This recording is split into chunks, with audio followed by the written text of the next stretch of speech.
Commander Zixtal of the Kelarian Empire stood on the bridge of his flagship, watching the tactical display with growing confusion. For 3 years, the galaxy had witnessed something unprecedented. A species that had barely discovered faster than light travel was defeating military forces that had conquered star systems for millennia. The humans had emerged from their small corner of the galaxy like a storm. Every major power had dismissed them initially. They possessed no advanced shields. Their weapons were primitive plasma cannons, and their ships looked like metal boxes welded together by children. Yet somehow, they had carved out territory from 3 different empires and established trade agreements that should have been impossible for such a young species. "Sir, the human fleet has arrived at the Torven system," reported his tactical officer, a tall Kelarian with the distinctive blue-scaled skin of his species. Zixtal studied the display. 12 human vessels faced his fleet of 37 warships. The mathematical advantage was overwhelming. His ships carried quantum disruptors that could tear apart molecules. His shields could deflect asteroid impacts. His crew had trained for combat since childhood. The humans had been spacefaring for less than 200 years. "Open communication channels," Zixtal commanded. The main screen flickered, revealing a human female with short brown hair and calm green eyes. She wore a simple gray uniform with minimal decorations. Behind her, Zixtal could see a bridge that looked more like a factory workshop than a command center. "I am Admiral Sarah Chen of the Human Defense Fleet," she said in accented galactic standard. "You are trespassing in human territory." Zixtal laughed, a sound like grinding metal. "Human territory? You have claimed 7 star systems in 3 years. My empire has existed for 7,000 years. Withdraw your ships, and we will allow you to retreat with honor." Admiral Chen tilted her head slightly. "Commander Zixtal, I assume? We've studied your tactics. Very traditional, very predictable. I'm offering you one chance to withdraw peacefully." The audacity stunned him. A species that had recently learned to build space elevators was threatening the Kelarian Empire. "You face a fleet 3 times your size with weapons that outclass yours by generations. What possible advantage do you think you possess?" "We think differently," Chen replied simply. Zixtal cut the communication. Around him, his bridge crew prepared for battle with practiced efficiency. Kelarian military doctrine emphasized overwhelming firepower and coordinated attacks. Their formations had been perfected through countless victories. "All ships, assume formation Delta 7, he commanded. "Target the largest human vessel first. Once their command ship falls, the rest will surrender." His fleet moved into a perfect diamond formation, each ship positioned for maximum firepower overlap. It was beautiful in its precision, like a deadly dance performed across the void of space. The human ships did something impossible. They scattered, not in retreat, but in what appeared to be complete chaos. Ships accelerated in different directions at random intervals. Some spun end over end while firing. Others moved in zigzag patterns that made no tactical sense. One ship actually flew backwards while shooting at targets behind it. "Sir, I cannot establish a firing solution," his weapons officer reported. "Their movements are random. Completely random." Zixtal stared at the display. In 30 years of military service, he had never seen anything like this. Every spacefaring species followed basic tactical principles. Ships moved in formations for mutual support. They maintained predictable flight paths to coordinate attacks. They followed mathematical models for optimal positioning. The humans were ignoring every rule of space combat. "Fire anyway," he ordered. "Their chaos will be their downfall." The Kelarian ships opened fire. Brilliant beams of quantum energy lanced across space toward the human vessels. Most missed completely, as their targets suddenly changed direction without warning. The few hits that connected struck ships that seemed to absorb the damage and keep fighting. Then the human counterattack began. It was unlike anything in Zixtal's experience. Instead of focusing fire on single targets, the humans shot at everything. Their weapons were weaker individually, but they fired faster than should have been possible. Worse, they seemed to anticipate where his ships would move next. "How are they predicting our formations?" demanded his tactical officer. Zixtal realized the horrible truth. They're not predicting us. They're making us predictable. The seven bullies. The Zixtal realized the seven. They're making us predictable. The human ships continued their seemingly random movements. But Zixtal began to see the pattern. Every time his formation adjusted to target them, they forced his ships into positions where they interfered with each other. When his vessels tried to maintain formation integrity, the humans created crossfire situations. When his ships broke formation to pursue individual targets, they found themselves isolated and surrounded. "Sir, the Vanguard is reporting heavy damage," came a report from communications. "They're requesting permission to withdraw." On the tactical display, Zixtal watched one of his heavy cruisers limp away from the battle. It had been caught between three human ships that had somehow maneuvered it into a position where its own formation partners couldn't provide support fire. "All ships, maintain formation discipline," he ordered. But even as he spoke, he watched another of his vessels fall victim to the same impossible tactic. The humans were making his own formation work against him. The battle continued for 2 hours. By the end, Zixtal had lost 8 ships, while the humans had lost only 2. More importantly, he had learned something that chilled him to his core. The human tactics weren't random at all. They were using some form of combat philosophy that his military training couldn't comprehend.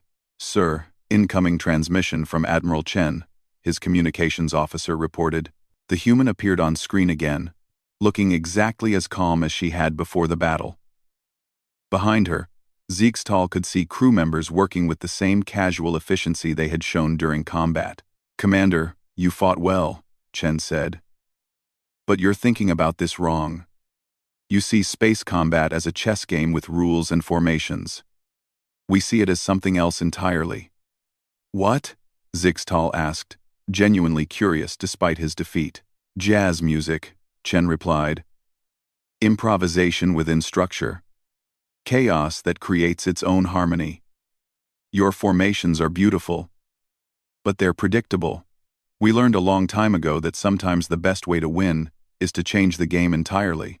The transmission ended, leaving Zixtal staring at a tactical display that showed his remaining ships in complete disarray, while the human fleet reformed into something that looked like a loose cloud of fireflies. As his fleet retreated, Zixtal composed his report to High Command. He tried to explain what he had witnessed, but the words seemed inadequate. How could he describe a fighting style that turned military science into art?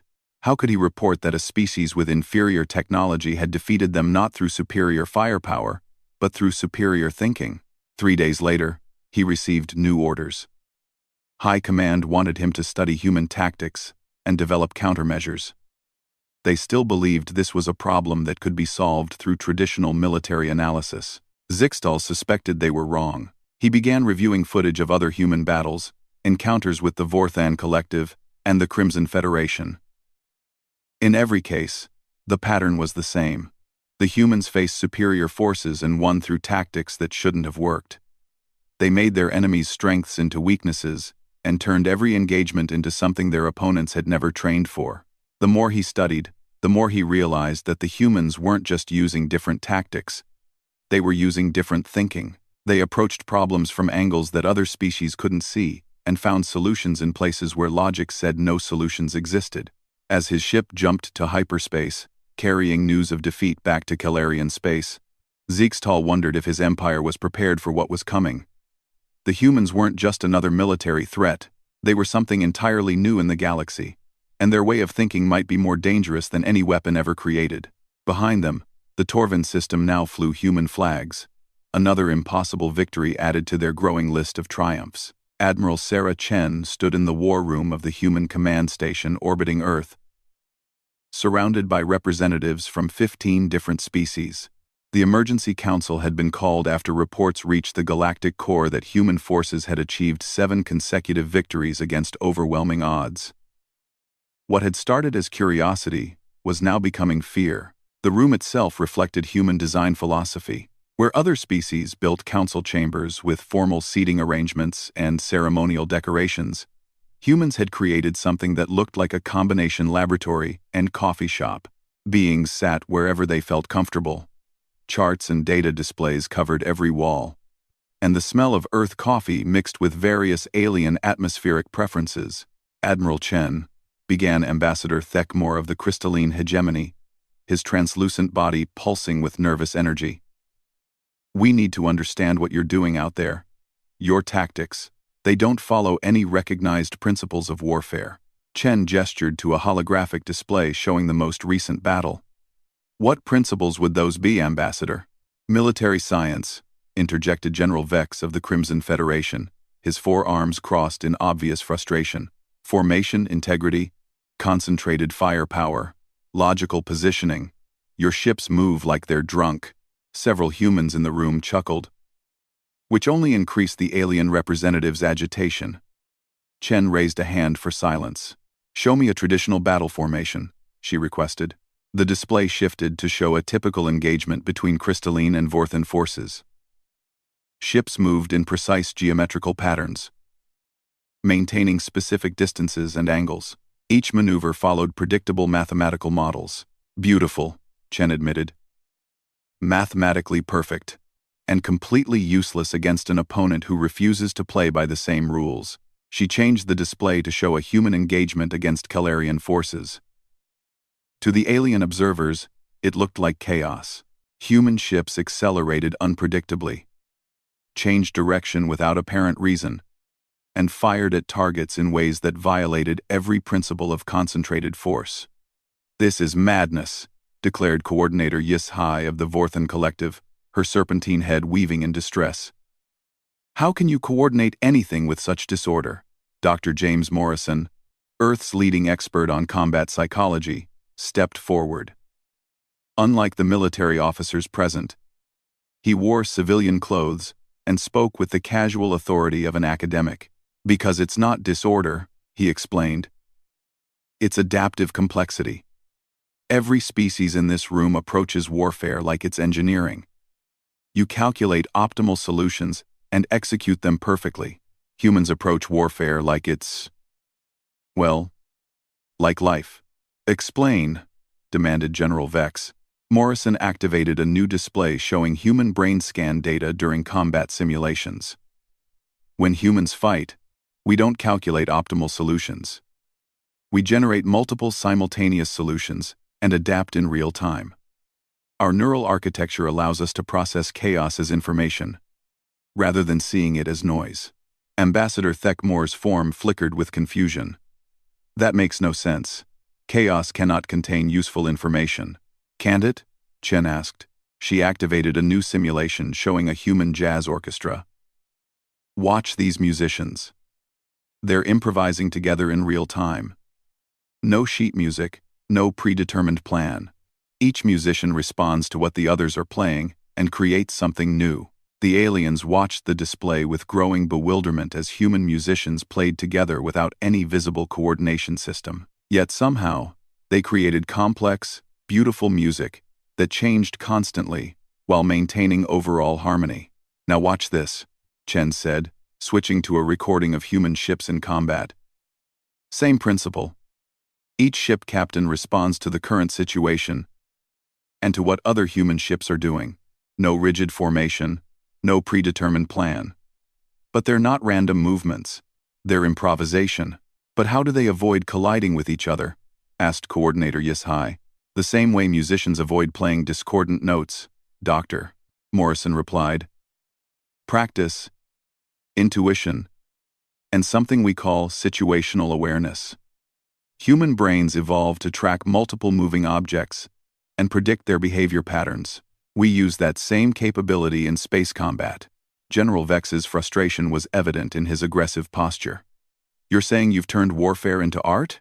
Not art, Chen corrected. Jazz. There's a difference. Art can be beautiful but static. Jazz requires constant adaptation and communication between performers. In combat, that adaptation means survival. She activated another display, this one showing statistical analysis of various species' combat effectiveness. Look at the numbers. Every traditional military force achieves roughly the same victory ratios against similar opponents. The variables are technology level, numerical advantage, and tactical positioning. Given equal technology and numbers, battles become predictable. The data supported her claim.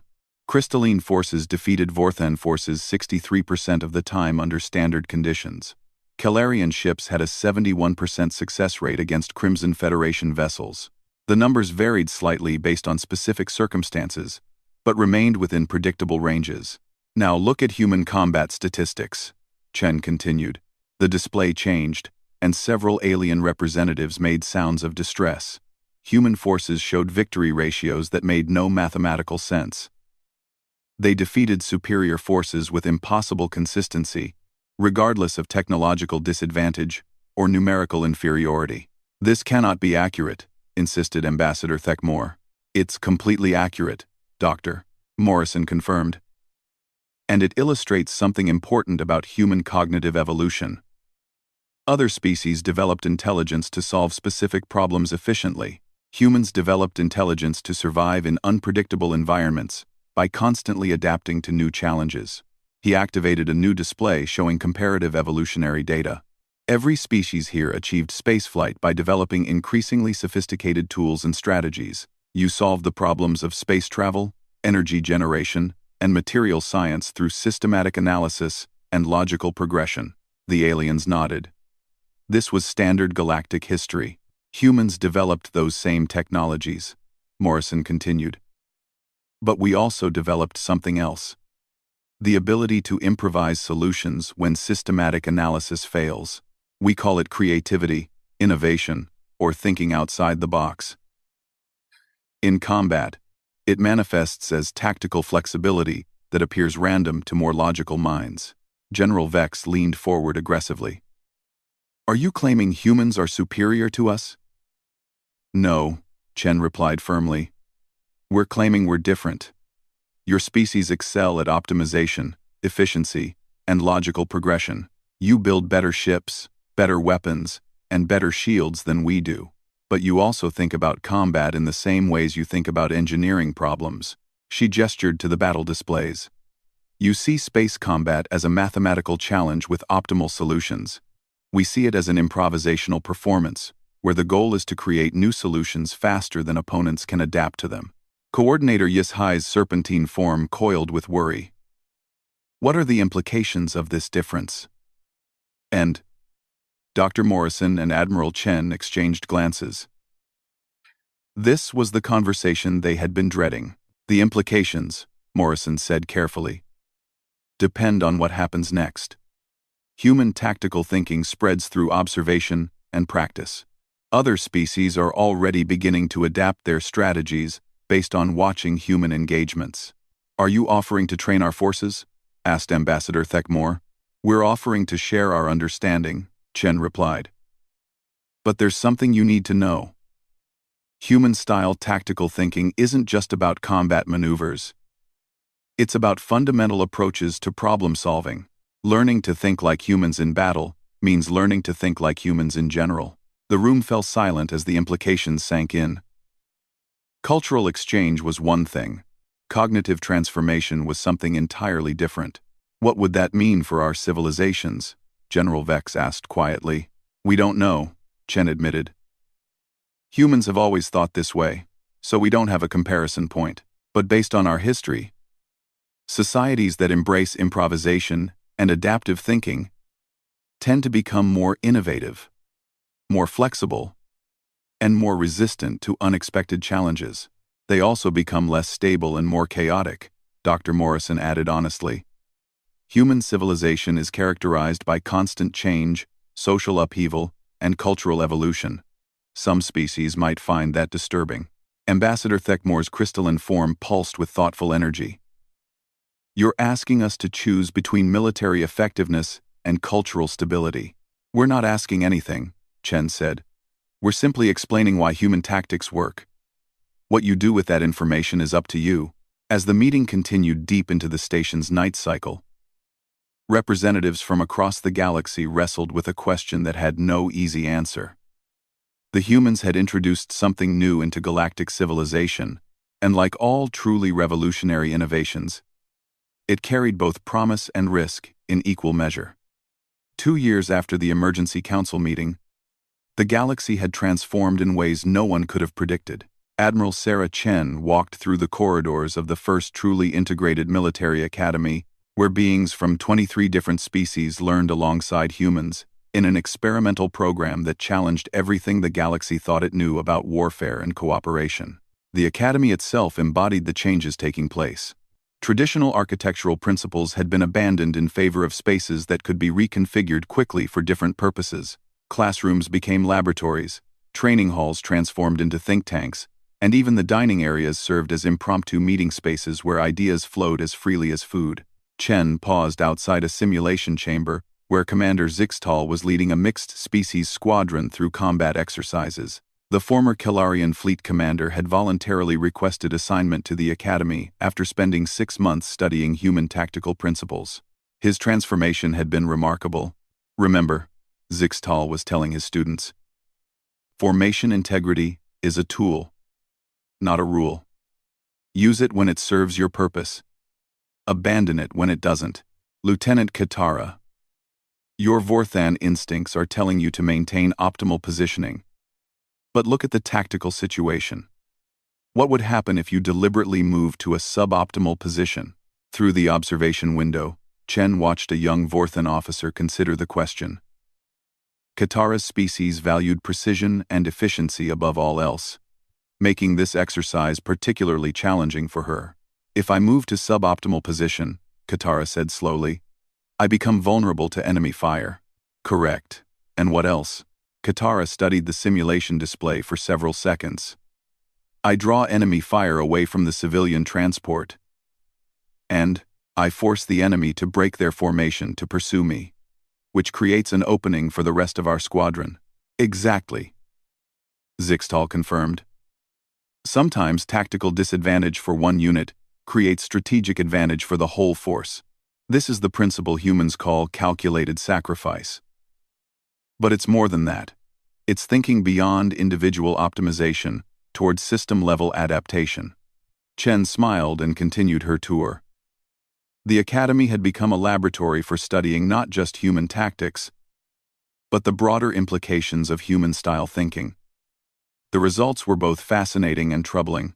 In the research wing, Dr. Morrison was presenting findings to a group of xenopsychologists and military analysts. Chen joined the audience as Morrison displayed comparative data from the past 2 years. Species that have adopted human tactical principles show average combat effectiveness, improvements of 40 to 60%, Morrison reported. However, they also show significant changes in other areas of their civilizations. The display shifted to show societal metrics from various worlds.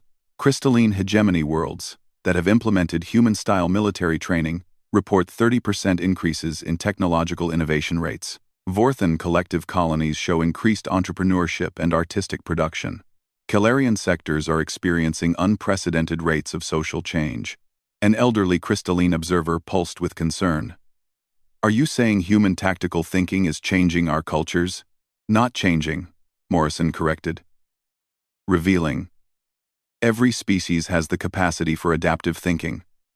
Traditional military doctrine just never required it. By teaching beings to think improvisationally in combat situations, we're activating cognitive capabilities that were always present, but rarely used. Chen watched the audience process this information. The transformation hadn't been limited to military affairs. Across the galaxy, societies exposed to human tactical principles were experiencing cultural renaissance periods characterized by increased creativity, innovation, and social dynamism. But not everyone viewed these changes positively. Admiral Chen called Director Vex High, the Crimson Federation's representative to the Academy. We need to discuss the situation in the Outer Rim. Chen joined the director in a private conference room where they were connected via quantum communication to General Vex. The Crimson military leader appeared agitated, his forearms moving in aggressive gestures. Admiral, we have a problem. Vex began without preamble. 3 Federation worlds have experienced what they're calling tactical uprisings. Military units trained in human methods are questioning traditional command structures and proposing alternative strategies for mated, everything from planetary defense to resource allocation. Are they being insubordinate? Chen asked. Not exactly, Vex admitted. They're following orders. But they're also suggesting improvements, offering alternatives, and thinking independently in ways that make traditional command hierarchies difficult to maintain. Director Vex High added her own concerns. Similar reports from other sectors. Beings trained in adaptive tactical thinking are applying those same principles to civilian problems. They're questioning established procedures, proposing innovations, and generally behaving in ways that disrupt social stability. Chen had been expecting this conversation. General, Director, what you're describing isn't a bug in human tactical thinking, it's a feature. Humans question authority, challenge established procedures, and constantly seek improvements, because our survival has always depended on adaptation. But how do you maintain order? Vex demanded. We don't maintain order, Chen replied. We maintain direction. Instead of rigid hierarchies that ensure compliance, we use flexible structures that encourage innovation, while keeping everyone moving toward shared goals. She activated a display showing human military organizational charts. Look at our command structures. We have clear authority lines for critical decisions, but we also have multiple feedback loops, advisory systems, and venues for junior officers to propose alternatives to senior commanders. The aliens studied the charts with obvious bewilderment. Human military organization looked chaotic compared to their species' rigid hierarchical systems. This appears inefficient, Director Vex High observed. In the short term, yes, Chen agreed. It takes longer to make decisions when you're considering input from multiple sources, but in the long term, it produces better results because you're constantly improving your methods instead of just optimizing existing ones. Dr. Morrison joined the conversation via holographic projection. Admiral, we're seeing similar patterns in civilian sectors. The cognitive changes aren't limited to military applications. Beings who learn to think adaptively in combat begin thinking adaptively in all areas of their lives. Is this reversible? General Vex asked. Morrison shook his head. Cognitive flexibility is like learning to read. Once you acquire the ability, you can't unlearn it. The question isn't whether these changes can be reversed, but how societies will adapt to having more cognitively flexible populations. Chen watched the alien representatives process this information. The galaxy was facing a transformation unlike anything in its recorded history. The introduction of human tactical thinking had unleashed changes that went far beyond military effectiveness.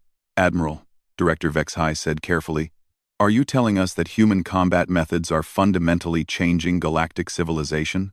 I'm telling you that human combat methods revealed something about intelligence that we didn't know we were demonstrating, Chen replied. Every species assumed that logical, systematic thinking was the highest form of intelligence. Humans proved that adaptive, creative thinking could be equally valuable.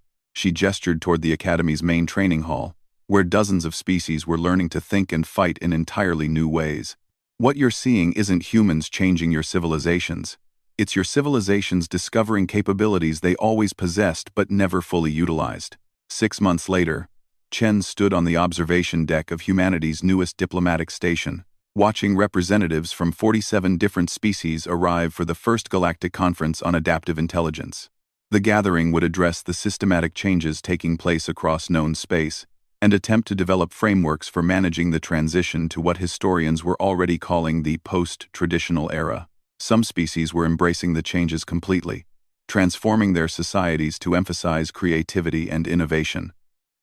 Others were struggling to maintain stability while accommodating newly flexible populations. A few were actively resisting, creating tensions that threatened to destabilize entire sectors. Dr. Morrison joined her on the observation deck. Any regrets, Admiral? Chen considered the question carefully. The galaxy was experiencing growing pains that would continue for generations. Traditional power structures were being challenged, established procedures were being questioned, and social stability was being sacrificed for the promise of greater adaptability. No regrets, she said finally. We didn't set out to change galactic civilization. We just showed everyone that there was more than one way to think about problems. What they do with that knowledge is up to them. Below them, beings from across the galaxy gathered to wrestle with questions that had no easy answers. How do you maintain social cohesion in populations that question everything? How do you balance stability with innovation? How do you govern beings who have learned to think for themselves? These were human problems that had been part of Earth's civilization for millennia. Now they belonged to the entire galaxy. As Chen watched the delegates begin their discussions, she realized that humanity's greatest contribution to galactic civilization hadn't been their tactical innovations or their military victories. It had been proving that intelligence was more flexible, more adaptable, and more creative than anyone had imagined. The galaxy would never be the same. For better or worse, every species now faced the challenge and opportunity of learning to think like humans. The results would shape the future